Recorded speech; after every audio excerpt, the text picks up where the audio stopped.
Welcome to Train Sim World, an immersive and highly detailed rail simulation featuring authentic routes and trains from around the world. This is the training center. Here you can learn about how to navigate and interact with the world, as well as how to operate the many trains. Let's start by looking around.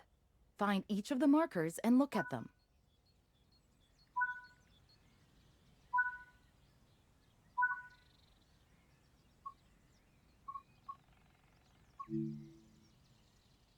Your current objective is shown at the top left of the screen. Walk to the blue marker to complete the current objective.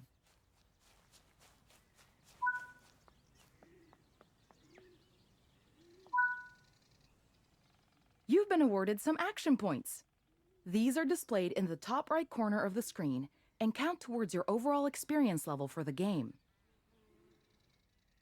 This is one of the many types of route tasks to be discovered. Keep an eye out for many more types and styles of route tasks, which can involve placing, collecting, or fixing a variety of things. Head into the main building, and you'll continue your induction there.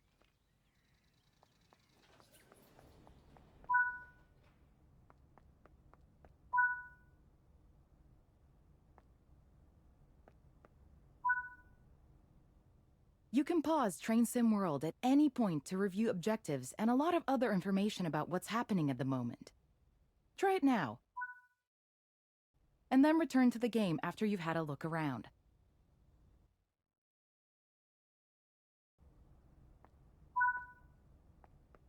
Now that we've covered some of the basics of moving around and interacting with the environment, let's take a walk through the building and find the trains.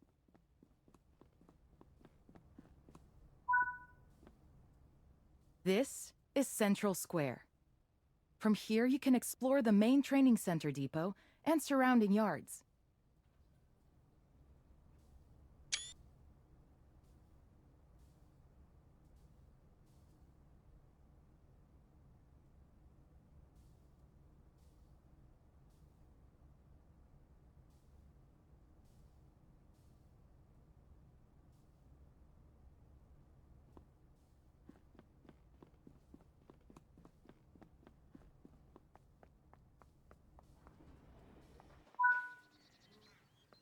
Your journey operating trains is just getting started here in the training center.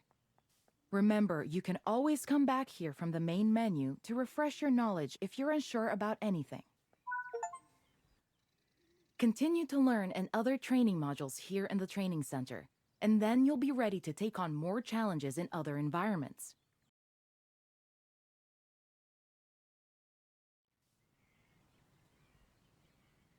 This module will cover the on-screen overlay, known as the heads-up display or HUD, that is shown when you are in control of a train. Climb up the ladder into the locomotive and then sit in the seat.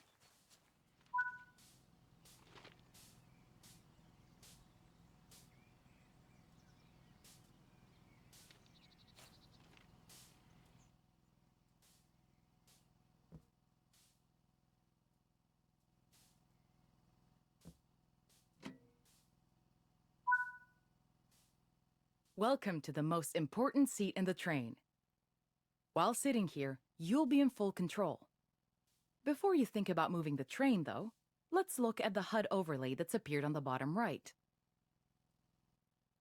The heads-up display is a guide to what your train is doing. The main part of the HUD is the speed display. A white bar will appear around the outside to show your current speed, and the red mark indicates your maximum permitted speed.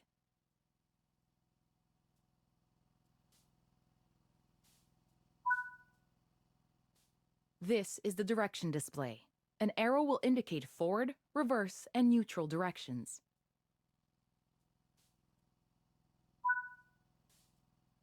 This is the power display. A number will indicate what position the power or throttle control is in. These are the brake indicators.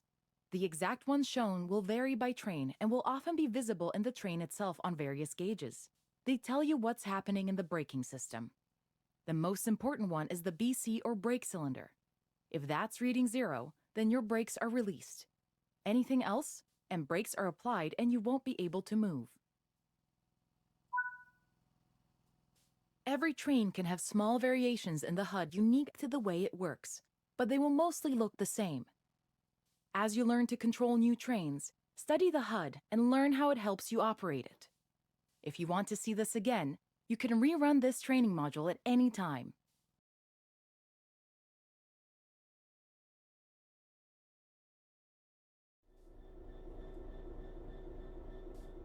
In this training module, you're going to look at making the train move and then bringing it to a stop again. While many trains have different controls and are operated in different ways, there are basically always 3 controls that are common and are required to move the train. The reverser sets the direction between forwards and backwards. The brakes are used to slow or stop the train.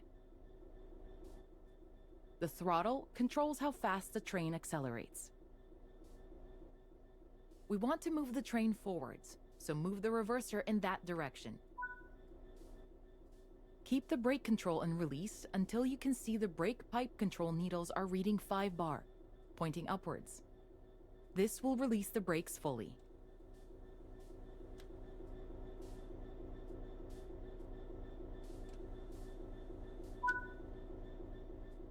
Watch the brake cylinder, or BC gauge, to see it gradually reduce to 0, which tells you that the brakes are now fully released and you can move the train.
Apply some throttle to get the train moving.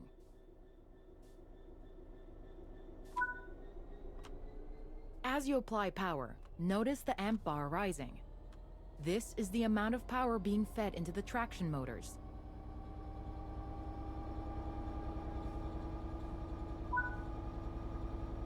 Now that you've reached your target speed, you can move the throttle control back to 0. The train will then coast on level ground, and the train will only slow down very gradually.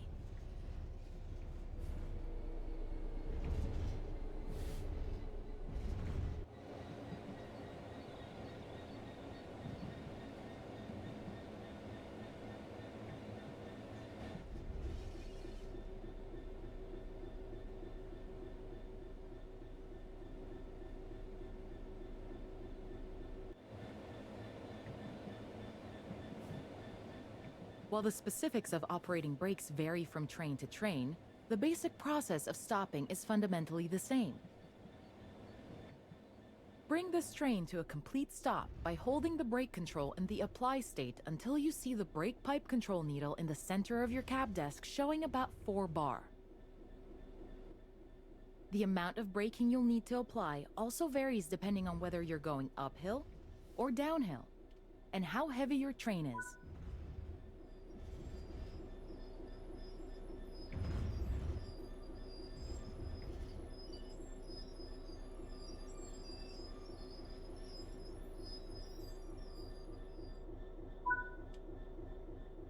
Stopping a train is one of the biggest challenges of controlling them, particularly stopping them in the right place. That concludes this module. Restart the module to learn the steps again, or move on to the next module.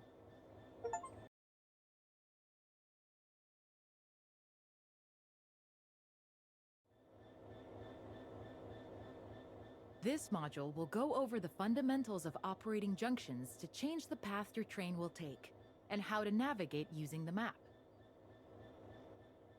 Most rail lines around the world are controlled remotely by a signaling center or dispatcher. From the perspective of the train, the direction taken is automatic. But within yards and depots, many small and frequent movements are required. This makes remote control of the track impractical. In these locations, the direction taken is manually controlled. You can set junctions by either walking up to them and interacting with them, or going to the 2D map and changing them from there. Let's change this junction by hand first. Walk over to it and change it by operating the lever. Notice how the point blades move on the track. Try moving it a few more times until you can see how it works. Let's head over to the train, and then we can look at the map.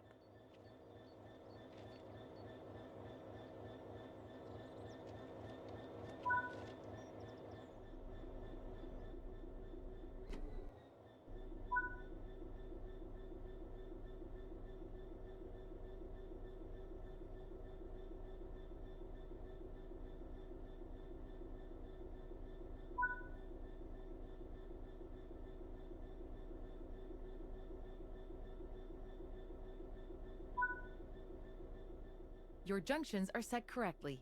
Let's get the train moving and see it all working. If you can't remember how to make the train start and stop, there is a training module you can rerun to remind yourself. Keep the brake control and release until you can see the brake pipe. Watch the brake cylinder, or BC gauge, to see it gradually reduce to 0, which tells you that the brakes are now fully released and you can move the train. Apply some throttle to get the train moving.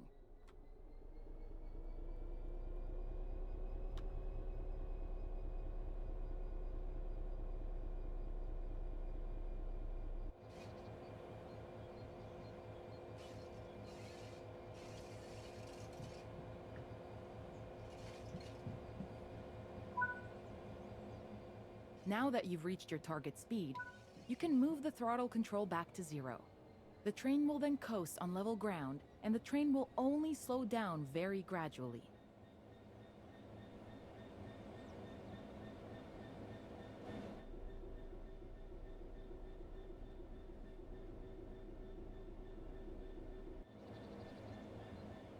Bring this train to a complete stop by holding the brake control in the apply state until you see the brake pipe control needle in the center of your cab desk showing about 4 bar.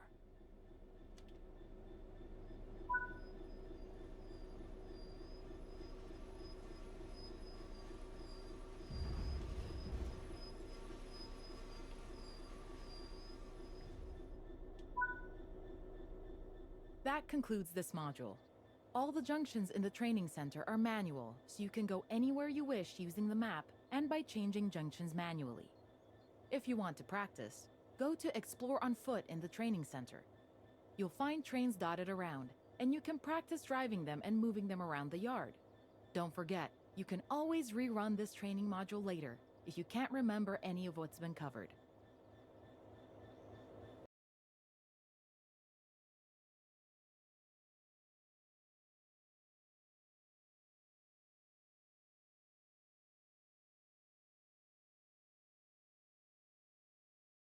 Hang him from the yard.